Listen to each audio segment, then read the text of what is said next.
dan mati beranak yang urung medeng. Ya, rupanya nanantanya ngelebu malam ji. Ya, urung meninggal tengah hamil ke melahirkan nak menempak pada syahid.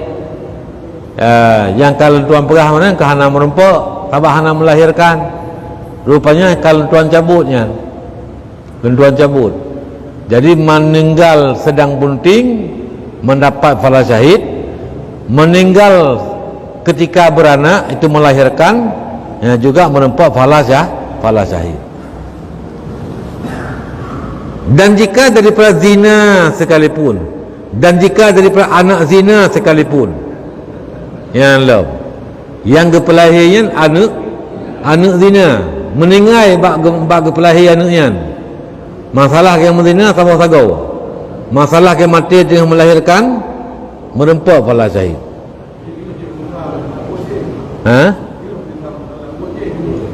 Yang tu na wasi na milan ke? Selalu hutang ke?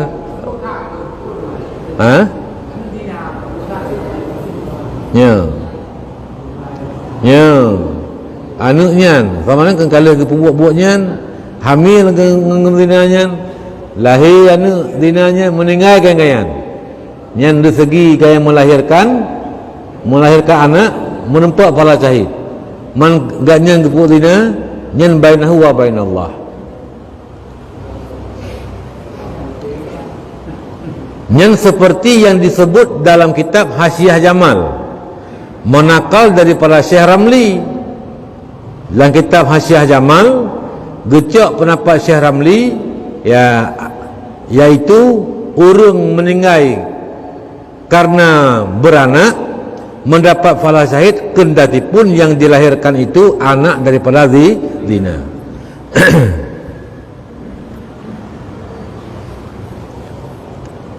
Dan mati mazlum, mati urung di aliannya legok, dipoh legok, dizalim legok, meninggal katnya. Contoh apakah?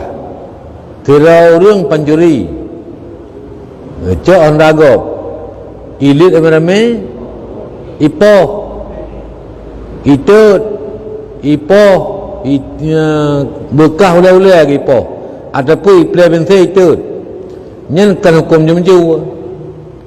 Ya, nyai tamang lam urun hana menghukum dengan hukum Allah. Hukum pencuri dengan cara getut. Nyen urung mati bunuh pencuri bunuh yang kata tut yang merempak pahala syahid.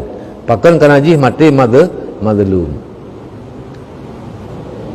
Ya.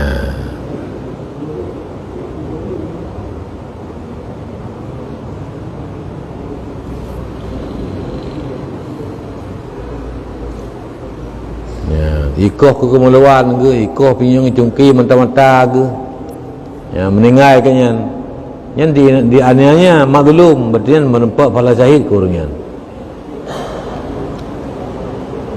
Hingga kena ke Aceh, kaibi syurga legop. Walaupun urung binya mengkerautan syurga. Urung bi mengkerau dalam syurga. Ya, tapi ketika ibu mati gop di zalim lagayan, yang musabab lah arti musabab tamang syurga kan ngan urung yang zalim gayan. Ya kan kaibi syurga lego. Istilah orang Aceh. Iban? Ya mungkin na syurga lagi, tapi ji kaibi syurga ke gop.